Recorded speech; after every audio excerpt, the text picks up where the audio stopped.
আজ আমরা জানব মানবসৃষ্ট অপরূপ বিস্ময়ের শহর ও তার পুনরাবিষ্কার নিয়ে। 1911 সালের পর যারাই মাচু পিচুতে গিয়েছে, বিস্ময় আর অনুমান এখনও তাদের তাড়িয়ে বেড়াচ্ছে। ইনকাদের হারানো শহর মাচু পিচুর উৎপত্তির ইতিহাস অনেকেই অনেক কিছু বললেও কোনো নিশ্চয়তা এখনও মেলেনি। প্রাচীন মানুষদের তৈরি করা অর্থাৎ মানবসৃষ্ট অসাধারণ সৌন্দর্যের লীলাভূমি হল পেরুর মাচু পিচু শহর। রহস্যময় এই শহরের সব রহস্য উদ্ঘাটন হবে কাঠের প্রাসাদের আজকের পর্বে।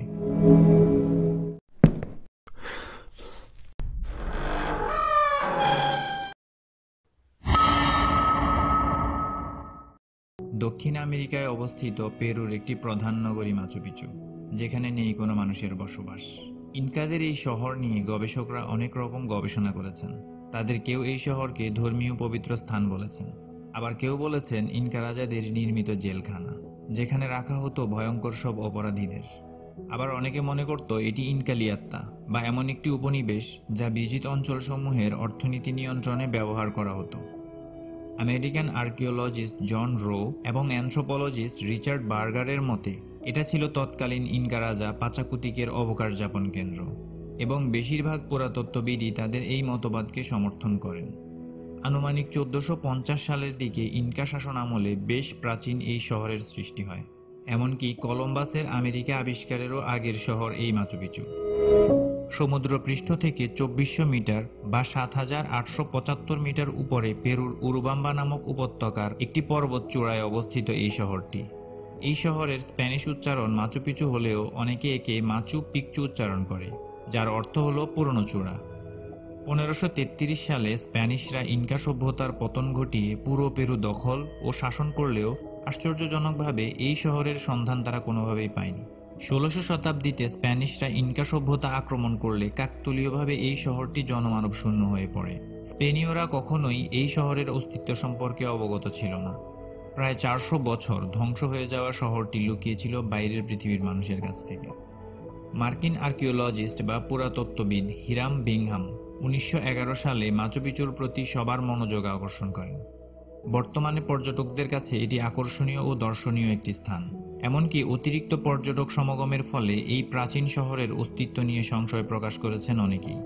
শুধু 2003 সালে এখানে আগত পর্যটকের সংখ্যা ছিল প্রায় 4 লাখেরও বেশি। এই শহরটি আবিষ্কারের আগ পর্যন্ত এখানকার অসাধারণ দুর্গগুলো ও প্রাচীন মমিগুলোর অস্তিত্ব সম্পর্কে শুধু এই এলাকার আশেপাশে বাস করা কিছু কৃষক জানতেন। কিন্তু বর্তমানে মাচু পিচু ইনকা সভ্যতার সবচেয়ে পরিচিত শহর এবং বিশ্বের 7টি নতুন বিস্ময়েরও একটি। শহরটি এখন পেরুর সংরক্ষিত ঐতিহাসিক এলাকা এবং ইউনেস্কো এটিকে বিশ্ব ঐতিহ্যবাহী স্থানের তালিকায়ও অন্তর্ভুক্ত করে। 1450 সাল ছিল ইনকা সভ্যতার স্বর্ণযুগ। সেই সময়েই নির্মিত হয়েছে মাচু পিচু শহরটি, যা 100 বছরের মধ্যেই দুঃখজনকভাবে পরিত্যক্ত হয়। অনেক বিশেষজ্ঞ ধারণা করেন এই শহরের প্রায় সকল মানুষ গুটি বসন্তে আক্রান্ত হয়ে মারা গিয়েছিল। ইনকাদের রাজধানী ছিল কসকো। রাজধানী থেকে মাত্র 80 কিলোমিটার দূরেই অবস্থিত ছিল মাচু পিচু শহরটি। ইনকার অন্যান্য নগরীর মতো স্পেনীয়দের আক্রমণ বা লুটপাটের কোনো প্রমাণ পাওয়া যায়নি মাচু পিচু শহরটিতে। তবে দীর্ঘ সময় পরিত্যক্ত থাকার কারণে ধীরে ধীরে ঘন জঙ্গলে ঢেকে গিয়েছে এই শহর।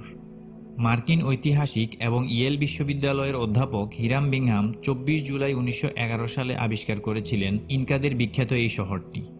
তবে তিনি মূলত ইনকা শহর ভিতকোসের সন্ধান করছিলেন, যে শহরটি ছিল পেরুতে স্পেনীয়দের আক্রমণের বিরুদ্ধে ইনকাদের সর্বশেষ প্রতিরোধের স্থান এবং আশ্রয়স্থল।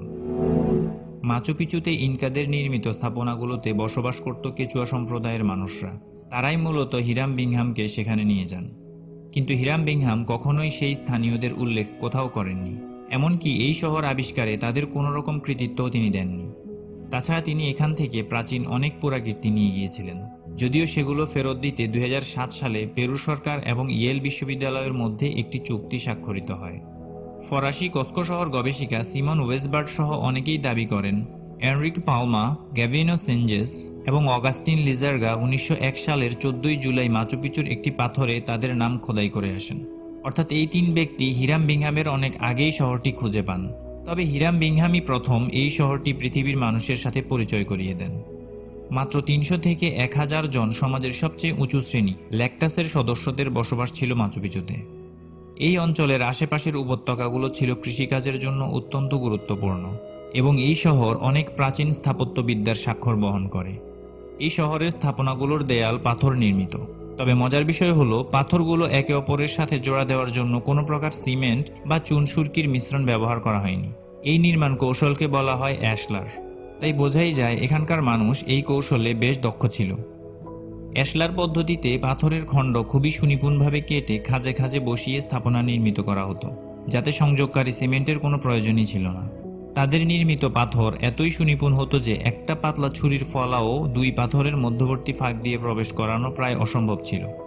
পেরু ছিল খুবই ভূমিকম্পন প্রবণ এলাকা, তাই সেখানে সিমেন্ট দিয়ে জোড়া দেওয়া হলে স্থাপনাগুলো বেশি দিন টিকত না। কিন্তু পাথরের খাঁজে খাঁজে বসিয়ে তৈরি করা স্থাপনাগুলো বেশ ভূমিকম্প প্রতিরোধী, যার ফলে ইনকাদের এই শহর গত 400 বছরে অসংখ্য ভূমিকম্প সহ্য করেও বহাল তবিয়তে টিকে আছে।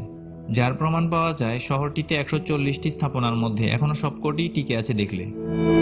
আশ্চর্যের বিষয় হলো ইনকা সভ্যতায় চাকার দেখা পাওয়া যায় না, তবে কিভাবে হাজার হাজার ফুট উপরে তারা এত বিশাল বিশাল আকৃতির পাথরগুলো তুলেছিল বা এক স্থান থেকে অন্য স্থানে সরিয়েছিল, এটা বিশাল এক রহস্য। তবে অনেকে মনে করেন শত শত শ্রমিক পাথরগুলো পাহাড়ের সমতল ঢাল দিয়ে ঠেলে ঠেলে উপরে তুলত। এই শহরে বিভিন্ন স্থাপনার মধ্যে উল্লেখযোগ্য স্থাপনাগুলো হলো মন্দির, উদ্যান আর কিছু আবাসিক ভবন। এখানে 100টিরও বেশি সিঁড়ি রয়েছে, যার মধ্যে কিছু কিছু সিঁড়ি নির্মিত হয়েছে একটিমাত্র গ্রানাইট পাথর দিয়ে। আরও আছে পাহাড় কেটে তৈরি করা একাধিক ঝর্ণা, যেগুলো আবার পাথর কেটে তৈরি করা ছোট ছোট খালের মাধ্যমে পরস্পর সংযুক্ত, যা মূলত সেচ কাজে ব্যবহারের জন্য তৈরি করা হয়েছিল। এই সেচ ব্যবস্থা ব্যবহার করে একটি পবিত্র ঝর্ণা থেকে প্রতিটি বাড়িতে পানি সঞ্চালনেরও ব্যবস্থা ছিল। সড়ক ব্যবস্থার অংশ হিসেবে ইনকারা মাচু পিচু পর্যন্ত একটি রাস্তা তৈরি করে রেখেছিল। বর্তমানে হাজার হাজার লোক এই পথেই পায়ে হেঁটে মাচু পিচু ভ্রমণ করে। তবে অধিক পর্যটকের সমাগমের ফলে আশপাশের শহরগুলোতে উন্নয়ন কাজ শুরু হয়, যা পরিবেশের উপর বিরূপ প্রভাব ফেলে। তাতে হুমকির মুখে পড়েছে মাচু পিচুর বিলুপ্ত প্রায় কিছু প্রাণী। অস্তিত্ব সংকটে পড়েছে রহস্যময় সৌন্দর্যমণ্ডিত ঐতিহ্যবাহী এই শহর, যার সংরক্ষণে যথাযথ গুরুত্ব দেওয়া জরুরি। ভিডিওটি ভালো লাগলে লাইক দেবেন। কাঠের প্রাসাদের অন্যান্য ভিডিওগুলোও দেখুন। চ্যানেলে নতুন হলে সাবস্ক্রাইব করে বেল আইকনটি বাজিয়ে দেবেন, যাতে নতুন ভিডিও আসার সাথে সাথে নোটিফিকেশন পেতে পারেন।